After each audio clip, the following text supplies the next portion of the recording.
여러분 안녕하십니까, 빨간아재입니다. 조금 전에 최강욱 의원의 선거법 위반 혐의 항소심 공판이 끝났습니다. 4분 만에 끝났어요. 저는 오늘이나 다음 기일 정도에는 이 재판부가 검찰의 공소권 남용을 이유로 공소 기각하리라고 기대를 하고 있었거든요. 근데 재판부가 그 정도 용기는 없는 모양입니다. 시간을 좀 벌어놨어요. 왜 그러냐면 이 사건은 이 검찰 대검의 고발사주 사건의 결과물이거든요. 당시 수사정보정책관이었던 손준성 검사가 텔레그램을 통해서 김웅 의원한테 이 최강욱 의원 고발장 접수해달라고 고발장을 직접 써서 또는 부하 직원을 시켜서 써서 그 관련 자료와 함께 텔레그램으로 김웅 의원한테 보내죠. 그래서 국민의힘을 거쳐서 한 바퀴 세탁을 통해서 다시 검찰청으로 접수가 됩니다. 그렇게 접수된 고발장을 가지고 기소한 사건이 바로 오늘 이 공판을 한 최강욱 의원의 선거법 위반 사건입니다. 그런데 2달 전에 이 공수처가 수사 결과를 발표하고 손준성 검사를 기소했잖아요. 그리고 김웅 의원을 검찰에 이첩했습니다. 김웅 의원을 이첩한 거는 검찰이 수사를 더 해봐라 라는 게 아니고 수사는 끝났는데 김웅 의원의 신분이 공수처 기소 대상이 아닙니다. 그래서 손준성 검사를 기소하고 김웅 의원을 검찰이 기소해달라고 이첩을 한 겁니다.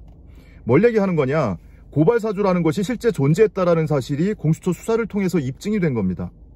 더더군다나 공수처가 수사 결과를 발표하면서 이 사건의 성격을 뭐라고 규정했냐면 대검의 총선 개입 사건이라고 규정을 했습니다.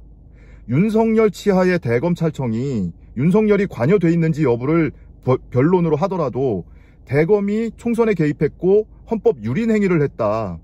다시 말하면 검찰의 쿠데타였던 겁니다. 검찰이 수사기관이 수사권을 활용을 해서 기소권을 활용을 해서 총선의 선거에 개입하려던 사건이에요. 그게 공수처 수사를 통해서 입증된 사건이거든요. 그렇게 세탁한 고발장으로 기소한 사건이 바로 이 최강욱 의원 사건입니다. 자, 공수처가 이렇게 그 사실관계를 확인한 마당에 지난번 이 최강욱 의원의 이 공판에서 재판부가 뭐라고 했냐면 줄곧 그래왔습니다. 이 고발사주 사건의 사실관계가 어느 정도 확인이 된 뒤에 판단하겠다. 그리고 지난번 공판에는 이 수사 진행 상황을 보고 기소 여부를 본 뒤에 판단하겠다. 기소 여부가 나왔잖아요. 기소를 했잖아요. 고발사주가 있었다는 사실이 확인됐잖아요. 그러면은 판단을 해야죠. 근데 판단을 미뤘어요. 뭐라고 하면서 미뤘냐면 이 고발사주 사건의 사실관계가 어느 정도 확정된 뒤에 판단하겠다. 확정이라고 바꿨어요. 사실관계 확정이라는 것은 법원의 판결이 있어야 한다는 거 아니겠습니까? 검찰의 기소는 공수처의 기소는 공수처의 의견일 뿐이니 그 사실관계를 객관적으로 판단하는 법원의 적어도 1심 판결까지는 본 뒤에 이 사건 판결을 하겠다. 이런 의미로 저는 이해를 했습니다. 그래서 지난번에 공언했던 바와 달리 기소 여부가 결정됐음에도 불구하고 1심 판결 날 때까지는 판결을 미루겠다. 기일 추정이라고 하거든요. 기일을 추후에 잡겠다. 판결을 미루겠다. 이런 의미입니다. 물론 결과적으로는 최강욱 의원한테 나쁠 건 없어요. 물론 1심 판결이 그대로 확정되더라도 의원직 유지하는 데는 아무 지장이 없지만 왜냐면 벌금 100만 원이 넘어가야 의원직을 상실하는데 벌금 80만 원 선고가 됐었거든요. 그래서 의원직 상실까지 미치지는 않지만 그래도 검찰이 최강욱 의원을 공소권을 남용하고 표적 수사, 표적 기소를 하면서 이렇게 공격해왔다, 집요하게 공격해왔다는 사실이 법원 판결을 통해서 한번 확인이 되기를 바랐는데 거기까지는 가지 못했습니다. 오늘 또 되게 특이한 모습을 본 것이 최강욱 의원이 공판을 마치고 나오는데 기자가 단 한 명도 없습니다. 보통은 카메라를 들이대고 인터뷰를 시도하고 하다못해 사진기자들 사진이라도 찍고 그러거든요. 근데 들어갈 때는 있었는데 나올 때는 기자가 단 한 명도 보이질 않는 거예요. 일부러 외면하고 있다. 이렇게 생각을 할 수밖에 없습니다. 왜냐하면 최강욱 의원이 공판 마치고 나오면서 기자들이 카메라를 들이대고 마이크를 들이대면 뭐라고 인터뷰를 하겠습니까? 윤석열 검찰이 쿠데타를 통해서 총선 개입을 할 목적으로 야당과 협잡을 해서 고발장을 전달해서 그걸 가지고 수사해서 기소한 사건 아니냐. 그러니 이렇게 기소까지 손준성 수사정보정책관에 대해서 기소까지 한 마당에 윤석열이 사과해야 된다. 이렇게 공격을 할 거 아니겠습니까? 아주 맹렬하게 비판을 했을 겁니다. 그 말을 언론에 싣기가 싫었던 것 아닌가. 그래서 공판 마치고 나오는 최강욱 의원을 촬영하거나 인터뷰를 시도하지 않은 것 아닌가. 아마 기자들끼리 기자실에서 이렇게 대화를 나눴을 거예요. 야, 이따가 어떻게 하자. 우리 가지 말자. 마이크 대지 말자. 이렇게 했을 거라고 추정이 됩니다. 자, 이 사건뿐만이 아니고 최강욱 의원의 사건, 현재 재판이 진행 중인 사건은 3건이라고 말씀을 누차 드렸죠.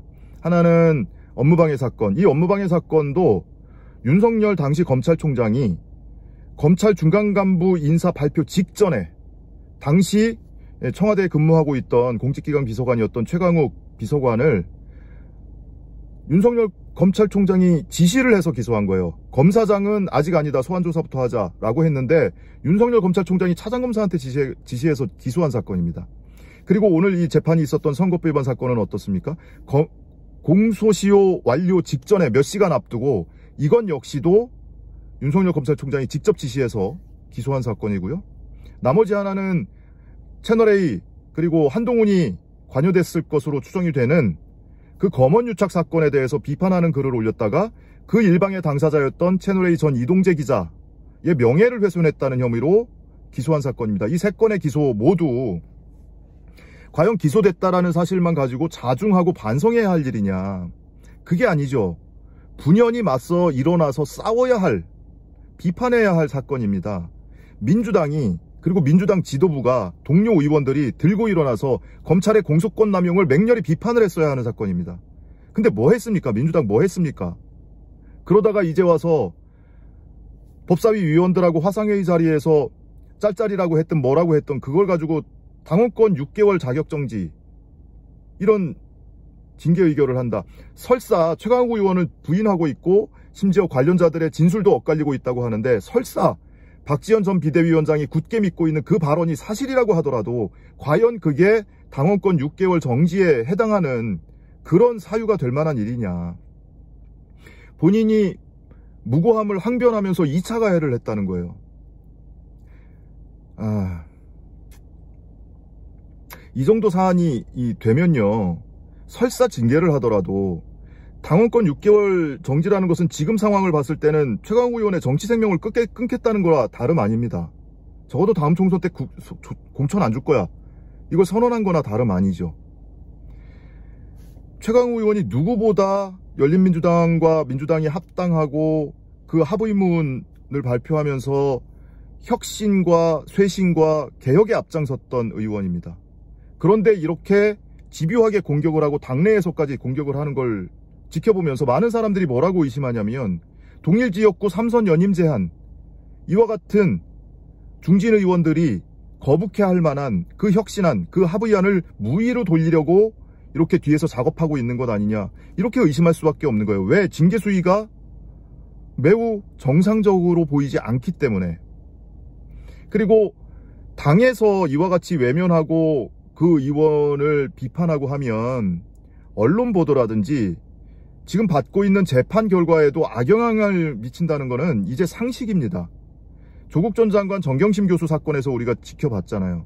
당에서 외면하고 당에서 거리두고 당에서도 비판하고 하니까 이걸 세상 사람들은 검찰이 조국 일가족을 마녀 사냥을 했고 인디언 기우제 수사를 했고 그래서 그 가족을 멸문지화시키려고 공격한 거라는 사실을 끊임없이 비판을 하고 있는데 정작 동료 의원들, 뭐 동료라고 하기는 뭐한가요? 그렇다고 해서 조국 전 장관이 청와대에서 근무를 했지만 뭐 민주당 뭐 의원은 아니었으니까 그래서 동료 의원은 아닌 겁니까? 여권 인사잖아요. 그렇게 당내에서 거리두기 하고 외면하고 하니까 재판 결과 언론들 보도할 때 아무런 허들 없이 뭐 조심 없이 그냥 막 비판하고 사실관계도 틀린 비판 보도도 나오고 그런 거 아니겠습니까? 재판부의 판결은 또 어땠습니까? 그거를 최강욱 의원이 똑같이 지금 당하고 있는 것 아닌가, 이런 생각이 들 정도입니다. 아무튼 이 사건은 고발사주 사건으로 기소된 손준성 그리고 앞으로 기소될 예정인 김웅 2명에 대한 1심 판결이 나올 때까지는 공판이 안 열릴 가능성이 높습니다. 사실관계가 어느 정도 확정된 뒤에 판단하겠다고 했기 때문에 한참 걸릴 거예요. 시간이 몇 달, 적어도 몇 달 걸릴 겁니다. 대신에 최강욱 의원이 이미 항소심에서 유죄 판결까지 받은 업무방해 사건은 지금 대법원에 올라가 있죠. 대법원이 얼마나 빨리 이 기회를 잡아서 판결을 선고할지 모르겠는데, 이 사건이 사실은 더 고약하거든요. 그 사건은 그대로 확정이 되면, 일반 형사 사건은 금고 이상의 형이 확정되면 의원직을 잃게 됩니다. 그런데 징역형의 집행유예가 선고됐기 때문에 이대로 확정이 되면 최강욱 의원의 의원직도 위태롭게 됩니다. 그리고 또 하나의 이 이동재 기자 명예훼손 사건, 이 사건은 아직 진행 중이기 때문에 조금 기간이 한참 더 걸릴 텐데 아쉽습니다. 공소기각, 검찰의 공소권 남용을 법원 판결로 확인하는 이 사례가 또 하나 탄생하지 않을까 기대를 하고 있었는데, 윤석열 전 검찰총장이 대통령으로서 집권을 하고 나니까 재판부가 거기까지는 용기를 못 내는 것 같습니다. 좀 아쉽지만 오늘 재판 공판 결과 이렇게 소식 전해드리면서 오늘 방송은 여기서 마치겠습니다. 시청해주신 여러분 고맙습니다.